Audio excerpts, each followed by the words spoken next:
ऐसी भाषा, और खास तौर पे प्रथम चरण के पश्चात जो भाषा थी प्रधानमंत्री की, यह है, माफ कीजिएगा, बस जो सुबह मॉर्निंग वॉक पे जब हम जाते हैं तो व्हाट्सएप अंकल होते हैं ना, वो व्हाट्सएप अंकलों वाली भाषा।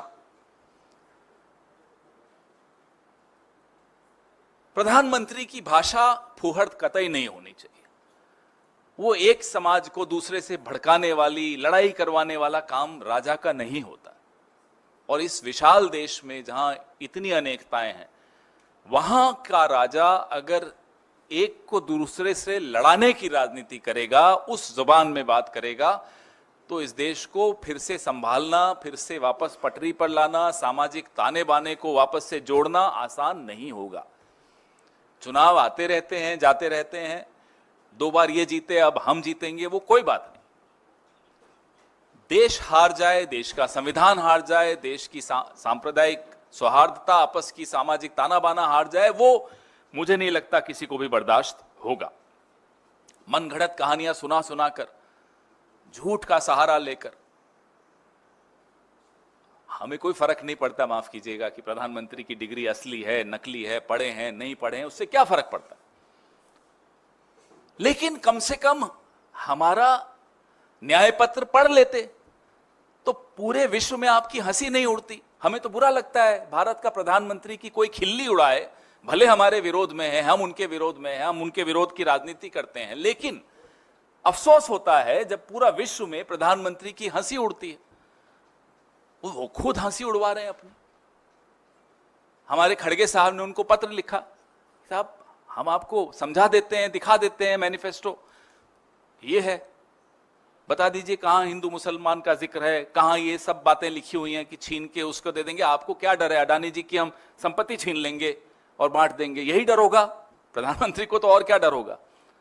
एक ही, सबका मालिक एक, वही डर होता है उनको कि साहब कहीं मेरे दोस्त का कुछ छीन न जाए। प्रधानमंत्री जी, ठीक है आप सत्ता से बाहर जा रहे हैं, हम सत्ता में आ रहे हैं, आपके दोस्त का जायज कमाया हुआ तो हम कुछ नहीं छीनेंगे। कुछ गलत किया होगा तो वो कानून है उसके लिए, क्यों डरते हो।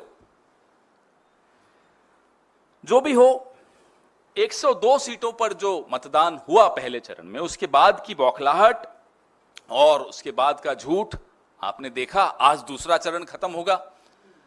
प्रधानमंत्री के पास बहुत सारे एजेंसीज हैं जो उनको खबर दे देती हैं, कुछ सही भी देती हैं हिम्मत जुटाकर।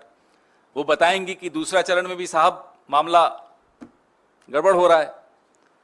फिर मैं आपके माध्यम से इस देश को चेतावनी देना चाहता हूं कि झूठ और बढ़ेंगे, नए नए झूठ आने वाले हैं, और वो माफ कीजिएगा अफसोस के साथ कहना पड़ रहा है कि प्रधानमंत्री के मुंह से वो झूठ निकलेंगे। तो देशवासियों को सजग रहना होगा।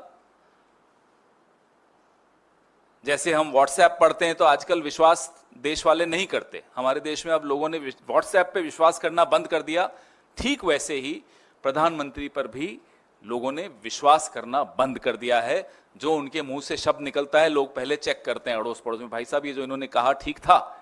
अगला कहता है किसने कहा, बोले मोदी जी ने, फिर भी पूछ रहे हो ठीक था, कैसे ठीक होगा, मोदी जी ने कहा है, ठीक हो ही नहीं सकता। ये एक उन्होंने अपनी छवि बना दी। लेकिन वो भी झूठ बहुत बोलेंगे, लगातार बोलेंगे, नए नए आपको इतिहास गढ़ के बताएंगे, जो इतिहास नहीं हुआ वो बोलेंगे, हिंदू मुसलमान करेंगे, ये सब करेंगे।